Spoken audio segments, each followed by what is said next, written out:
आज मैं आपके लिए लेके आई हूँ बहुत ही टेस्टी भरवा हरी मिर्च की रेसिपी। यहाँ पर हमने ले ली है 6 हरी मिर्च और हरी मिर्च को मैंने यहाँ पे 2-3 पानी से धो लिया है और कपड़े से हरी मिर्च को हम पोंछ लेते हैं। हरी मिर्च पर बिल्कुल भी पानी लगा हुआ नहीं रहना चाहिए। कपड़े से हरी मिर्च को हमने पोंछ लिया है और हरी मिर्च के बीच में हम एक चीरा लगाएंगे।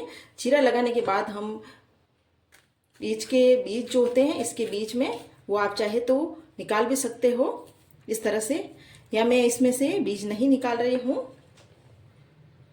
अगर आपको मिर्च ज़्यादा तीखी लगे तो इसमें से बीज आपको निकाल लेने हैं। हरी मिर्च में हमने चीरा लगा लिया है। अब हम एक मसाला बनाएंगे। यह हमने एक पैन ले लिया है और गैस को भी हमने यहाँ पे ऑन कर लिया है। 1/4 कप जितनी ही यहाँ हम ले रहे हैं कच्ची मूंगफली। मूंगफली को लगातार चलाते हुए मीडियम आंच में रोस्ट कर लेते हैं। मूंगफली यहाँ पर भुन गई है। अब इसमें हम कुछ मसाले डालेंगे। 1 छोटा चम्मच जितना ही इसमें हम डाल देंगे सौंफ और 1 चम्मच जितना ही हम इसमें डालेंगे साबुत धनिया। आधा चम्मच ही इसमें हम डाल देंगे राई और आधा चम्मच भरकर ही इसमें हम डालेंगे साबुत जीरा। इन सबको चलाते हुए मीडियम आंच में भून लेते हैं हल्का सा। मूंगफली तो यहाँ हमने पहले ही भून ली है, बहुत ज़्यादा नहीं भूनना है। इन मसालों को हमने हल्का सा भून लिया है और इन मसालों में बहुत ही अच्छा कलर आ गया है। अब इन मसालों को हम एक प्लेट में निकाल लेते हैं और ठंडा होने देते हैं। अब हम इसी पैन में डालेंगे 1 टेबल स्पून जितना ही तेल। बहुत ज़्यादा तेल यहाँ पे नहीं डालना है।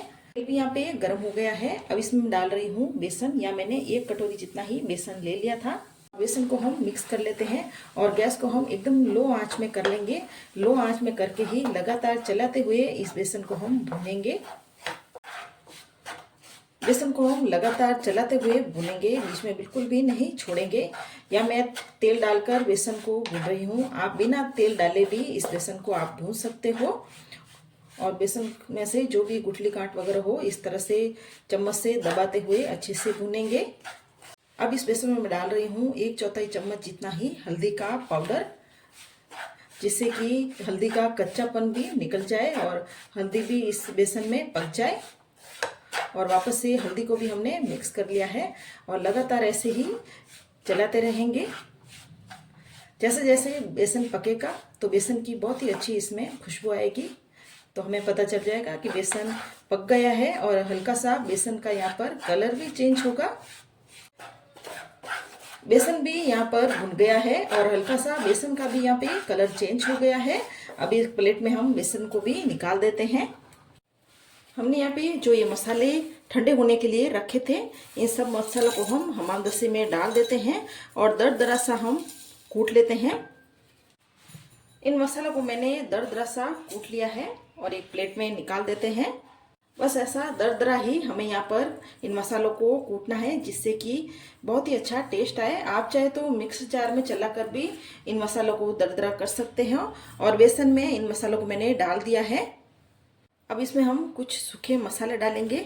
यहाँ हम डाल रहे हैं आधा चम्मच भरकर ही नमक। नमक आप अपने टेस्ट के हिसाब से डालें। और आधा चम्मच भरकर ही इसमें मैं डाल रही हूँ लाल मिर्ची का पाउडर और आधा चम्मच ही यहाँ मैं डाल रही हूँ पिसा हुआ धनिया के पाउडर। और इन सारे मसालों को हम एक बार मिक्स कर लेते हैं। सारे मसाले को हमने अच्छे से मिक्स कर लिया है। अब इसमें मैं डाल रही हूँ 1 टेबल स्पून जितना ही सरसों का तेल। सरसों के तेल को मैंने गरम कर लिया था और नॉर्मल अभी ये गरम है। सरसों के तेल की जगह कोई भी आप रिफाइंड ऑयल भी इस मिक्सर में डाल सकते हो। मैंने सरसों के तेल को गरम करके ही डाला है ताकि सरसों के तेल की खुशबू इसमें थोड़ी कमी आए। अब इस मिक्सर में डाल रही हूँ 1 चम्मच भरकर अमचूर का पाउडर, जिससे कि इन मिर्ची में अच्छा सा खट्टा फ्लेवर आए। और अमचूर को भी हम मिक्स कर लेते हैं। ये सारा मसाला हम अब बनकर तैयार है। तेल डालने से मसाला सूखा सूखा नहीं रहता है, ऐसा भरा भरा सा रहता है और अच्छी सी बाइंडिंग भी इस मसाले में अब आ गई है। अब यहाँ पर हम एक मिर्ची को ले लेंगे। बीच में हमारा चीरा लगाया हुआ ही है और थोड़ा सा हम हाथ से ऐसे दबाकर इसको फैलाएंगे और बीच में हम ये मसाला भरेंगे अच्छे से हाथ से दबाकर, इस तरह से।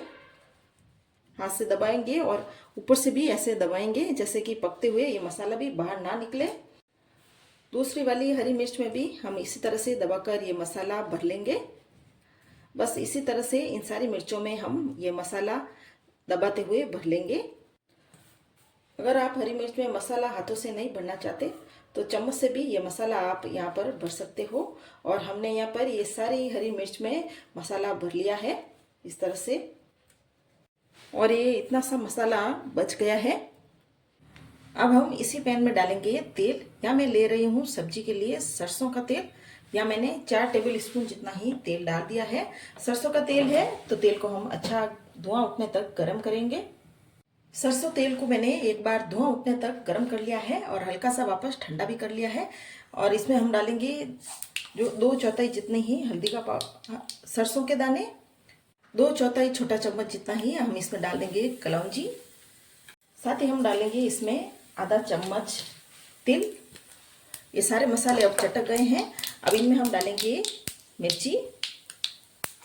मैं ये मिर्ची सरसों के तेल में बना रही हूँ, आप किसी भी रिफाइंड ऑयल में भी इस मिर्ची को बना सकते हैं। एक एक करके ये सारी मिर्ची हम इसमें डाल देते हैं। गैस को हमने यहाँ पे मीडियम आंच पर कर लिया है और मिर्ची के ऊपर हम लगा लेते हैं ढक्कन। 2-3 मिनट के बाद ही मिर्ची का ढक्कन हम हटा लेते हैं और वापस से हम हरी मिर्च को ऐसे पलट लेते हैं।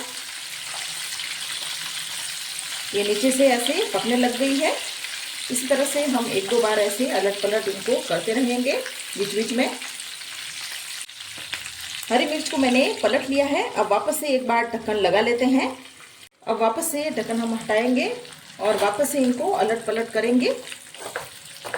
आप चाहे तो इनको हाथ से भी अलट पलट कर सकते हो क्योंकि मिर्ची के डंठल हमने नहीं तोड़े हैं। बस इसी तरह से 3 से 4 बार इन मिर्ची को हम अलट पलट करके सेकेंगे। हमने जो मसाला बच गया था उस मसाले को भी हम यहाँ हरी मिर्च के ऊपर डाल देते हैं। आधा मसाला डाल देते हैं इस तरह से, और मसाले को भी हम इस तरह से हिला लेते हैं ताकि मसाला भी यहाँ पर पक जाए। अलट पलट करके हरी मिर्च को हमने अच्छे से फ्राई कर लिया है और हरी मिर्च अच्छे से पक गई है। अब यहाँ पे हम गैस को बंद कर देते हैं।